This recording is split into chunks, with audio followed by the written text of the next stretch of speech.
Stephen Berkoff. Berkoff, not to be confused with Brecht, not to be confused with Beckett. Stephen Berkoff is a performer who is he's an actor, a director. He writes plays and he writes autobiography, and he's just written a novel as well. Stephen Berkoff is a very sort of singular practitioner. What he's done is he's been very heavily influenced by mime and the mime school of Jacques Lecoq, who is a very famous mime practitioner now dead. And what Berkoff wants is he's sort of anti-naturalism in a way, which means that he doesn't want things to look realistic.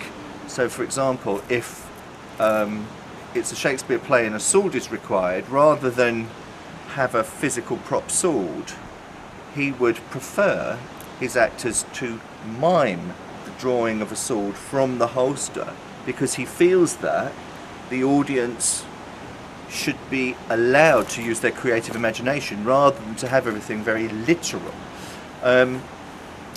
When he was creating a production of Salome, which is a famous story from the Bible that was made into a play by Oscar Wilde, he wanted to make every word of the text, to use his words, shine like a jewel. He wanted each word to stand out, and he directed his cast to perform it in that way, so that it was slowed down. It had slow, physicalized movement, synchronized movement, repetitive movement, and all his hand gestures, because he was in it, were very slow and deliberate. So it was anti-naturalistic.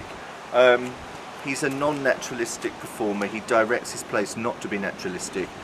So stylized performances, lots of interesting things with synchronized movement.